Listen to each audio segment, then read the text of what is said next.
বর্তমান সময়ে কিন্তু আমাদের প্রত্যেকেরই মোবাইলে গুগল লেন্স রয়েছে। এই গুগল লেন্সের ব্যবহার কিন্তু প্রচুর। আমরা কিন্তু অনেকেই এই গুগল লেন্সের আসল ব্যবহার কিন্তু অনেকেই জানি না।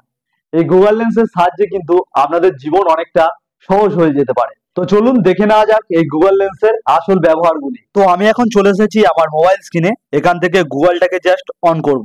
তো অন করার পর এখানে দেখুন গুগল লেন্সের একটি অপশন রয়েছে।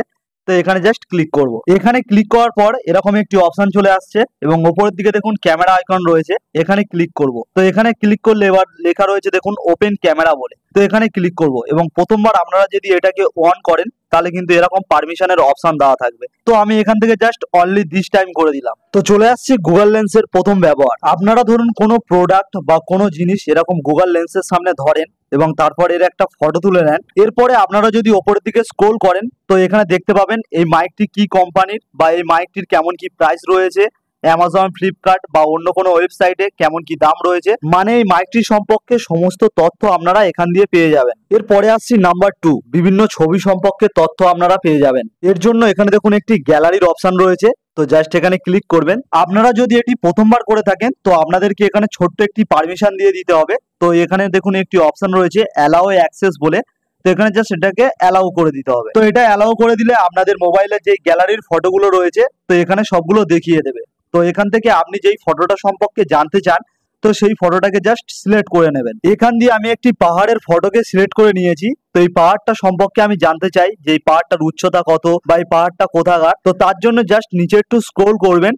তো নিচের দিকে স্ক্রোল করলে তো দেখুন এখানে পাহাড়টির সম্পর্কে সমস্ত তথ্য এখানে দিয়ে দিচ্ছে। পাহাড়টি কোথায় অবস্থিত, পাহাড়টির উচ্চতা কত, সবকিছু এখানে দিয়ে দিয়েছে। এরপরে আসছি নাম্বার 3, যে কোনো ভাষার ল্যাঙ্গুয়েজ আপনারা চেঞ্জ করতে পারবেন। এর জন্য একটি জাপানি ল্যাঙ্গুয়েজকে আমি সিলেক্ট করে নিলাম এবং নিচের দিকে দেখুন সার্চের পাশে ট্রান্সলেট বলে একটি অপশন রয়েছে। তো এখানে জাস্ট ক্লিক করব। তো এখানে ক্লিক করার পর ওপরের দিকে দেখুন জাপানিজ থেকে বেঙ্গলি ল্যাঙ্গুয়েজে আমার এটা ট্রান্সলেট হয়ে গেছে। আপনারা চাইলে এই গুগল লেন্সের সাহায্যে যে কোনো ল্যাঙ্গুয়েজ থেকে অন্য ল্যাঙ্গুয়েজে ট্রান্সলেট করতে পারবেন। তো এখানে যেরকম বেঙ্গলি ল্যাঙ্গুয়েজ রয়েছে এর পরিবর্তে আমি অন্য ল্যাঙ্গুয়েজও সিলেক্ট করতে পারি। তার জন্য এই বেঙ্গলি ল্যাঙ্গুয়েজে ক্লিক করলে তো দেখুন এখানে প্রচুর ল্যাঙ্গুয়েজ চলে এসেছে। এখান দিয়ে আপনি যেই ল্যাঙ্গুয়েজটিকে সিলেক্ট করবেন সেই ল্যাঙ্গুয়েজে আপনার ভাষাটা ট্রান্সলেট হয়ে যাবে। এরপর আসছি নাম্বার 4, যে কোনো টেক্সট বুকের লেখাকে আপনারা সিলেক্ট করতে পারবেন। এর জন্য আপনি টেক্সট বুকের যেই লেখাটিকে সিলেক্ট করতে চান বা কপি করতে চান তো সেই জায়গাটিকে একটি ফটো তুলে নেবেন। তো ফটো তোলার পর লেখাটির ওপর প্রেস করে ধরে থাকবেন। তো প্রেস করে ধরলে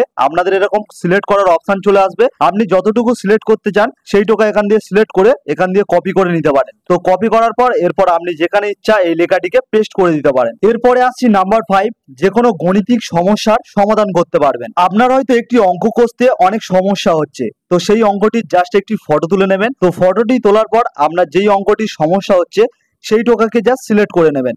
তো সিলেক্ট করার পর এখানে দেখুন একটি অপশন রয়েছে নিচের দিকে হোমওয়ার্ক বলে। তো এখানে জাস্ট ক্লিক করবেন। তো এখানে ক্লিক করার পর উপরের দিকে স্ক্রোল করলে আপনার কিন্তু এখানে অঙ্কটির সমাধান চলে আসছে এবং শো মোরে ক্লিক করলে পুরো অঙ্কটি কেমন ভাবে করা সম্পূর্ণটা আপনারা দেখতে পেয়ে যাবেন। তো দেখলেন গুগল লেন্সের সাহায্যে আপনারা কি কি করতে পারবেন। যদি ভিডিওটা হেল্পফুল হয় অবশ্যই একটি লাইক করে দেবেন আর এরকম ভিডিও পেতে আমার চ্যানেলটিকে সাবস্ক্রাইব করে রাখবেন।